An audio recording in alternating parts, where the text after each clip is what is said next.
Well, sticking with haulage, we know at the root of all of this is a shortage of HGV drivers, and this problem, as we've said again and again over the last couple of weeks, has afflicted much of Europe. But today we hear in a big news report in the Irish Times suggesting that there is an imminent national emergency in the Republic of Ireland. They too have a driver shortage. And I'm joined now by Eugene Drennan, President of the Irish Road Haulage Association. Eugene, good evening. Yeah, good evening, Nigel.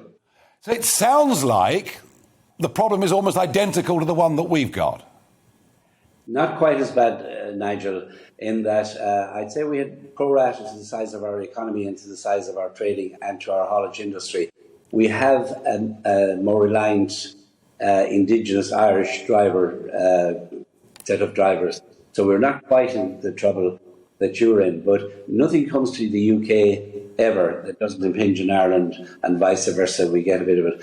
And they were very strong words, as you have said. But we in the Irish Road Haulage Association have been sort of warning of this since 2015, the possibility of it. And in the last 2 years was upping our warnings. And now this year, we could see the signs of it coming, and we need a sense of urgency and a sense of movement by the agencies of the state, really, and the other authorities that have to do with driving here, with regulatory and other business to do with road transport. So we need that brought to the fore, and we need movement, and to make sure that we don't quite end up in the same mess as in the UK. Yeah, well, we are in a mess. You're absolutely right. So perhaps the Irish Times are over-egging it slightly by suggesting that you're on the verge of a national emergency, but you have clearly got a problem. Is this because, I mean, given that this problem, is all over, have, frankly, HGV drivers, over the course of the last decade or so, as we've watched the numbers and the gaps grow, have HGV drivers been asked to work in too poor a conditions for too little money? Is that really what's at the heart of this problem? Yes, it's the biggest part of it.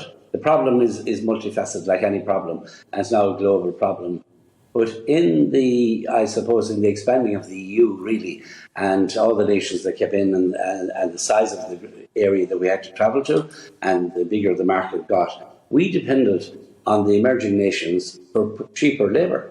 That's what happened. Yeah. And it came through because we really had our focus on getting the business done, on volume, on how we went about our business, and we took our eye off the ball on quality.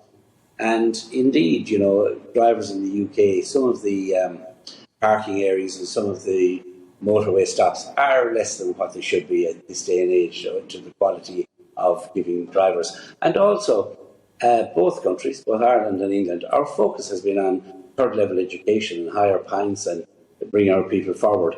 And we lost sight a little bit of appreciation and a net worth value to trades, to others, drivers, I agree. Skilled labour. Yeah. Yes. Yeah. No, I absolutely agree with you. I absolutely agree with that. And I think this rush of cheap labour, as you say, it was sort of a race to the bottom, not just in terms of money, but I think in terms of standards as well.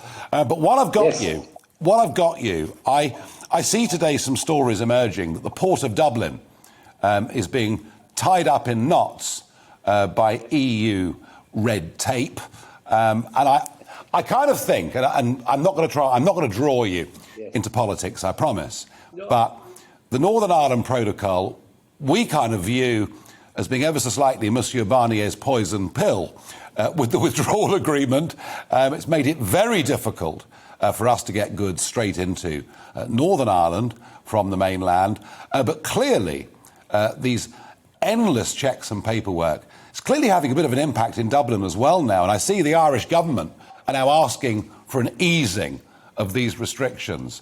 I mean, I guess your members are very much in the front line of this too. Yes, and I have been involved in a lot of negotiations, and I don't mind giving you a political comment either. We were overzealous about the enforcement of these rules. Now, they are there, the Customs Union Code is there, this is the new life we're in. There is a big lack of the English, UK-based industries embracing the new paperwork and what has to be done to come through these checks, and they must come to that because Otherwise, we'll be forever caught in this conundrum. Howsoever, I cannot see why we cannot streamline it somewhat. And some of the declarations, there is a plethora of declarations for going through either border now, and it will be shortly. A bigger worry to me is the port of Holyhead, Fishguard or Pembroke or Liverpool, because shortly they'll be imposed there on the way into the UK.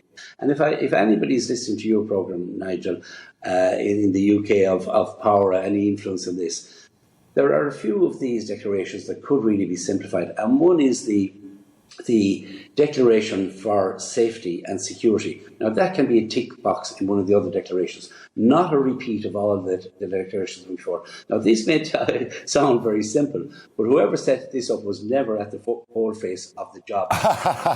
Well, that was my big criticism of people in Brussels for over 20 years. I mean, look, some of it's nonsensical. I mean, the idea that we can't send a sapling, from England to Northern Ireland. Some of it's nonsensical. The rest of it, I'm sure you're right, common sense applications can be put into place. And we need reform of the Customs Union Code as well, Nigel, just before we drift off that point, because it was written at a time, that Customs Union Code was written for the expanding Europe and bringing in emerging economies and what the perception of then. It was never seen that we, the Irish, still very much in the EU, an island, off the mainland. And that has thrown up a lot of now as we go through it, a lot of conundrums, as I say, and different angles to it. And though you left, to a big extent, Ireland is paying the price because we've slowness of delivery. We are caught in all sorts of problems and costs that we didn't see either before this. Well, the one benefit is you've got more exports to Northern Ireland because of the difficulty of us getting goods in from the mainland. But no, of course, Brexit was going to mean change. But I can promise you, Eugene, one thing, that many of these rules are designed to protect the single market from accepting substandard goods. And I do promise you, there is absolutely no intention from any manufacturer of any product in the United Kingdom to sell duff goods into the Republic or Northern Ireland. I promise you that. I know that I'm on record, Nigel, of saying it is crazy that we are checking the standards, quite a lot of them, the English brought to the EU. It's your standards originally, and here we're checking in case they damage the EU. And may I say also on the declarations that are going now, one major problem that we must iron out before you start having the paperwork and having the declarations. Our system, our custom system that we declare to here, doesn't talk to your system. The IT hasn't been married, and that is nonsense of the highest order. It really we want to get the paper, and we should have that up and running before you start imposing these checks and balances. Yeah, this needs to be sorted out. Eugene Drennan, thank you very much indeed for joining us. Thank you. So kind of two stories there, really. One, that the rules that have been put in place, the poison pill from Monsieur Barnier, is making life difficult for everyone, and the whole thing needs to be streamlined and a bit of common sense applied. But the second, the most important point here, is you will see people out there, fanatical Remainers, who will tell you that the HGV driver shortage is all because of Brexit, but you can see that Ireland and many other countries are suffering exactly the same problems. And it is because, really, ever since 2004, we've opted very much for a low-wage economy, certainly in the west of Europe, certainly in the United Kingdom. It was a race to the bottom of wages, a race to the bottom of working and living conditions, and a race to the bottom in terms of the respect that we have for people carrying out trades. And I hope all of that is going to reverse pretty damn quickly.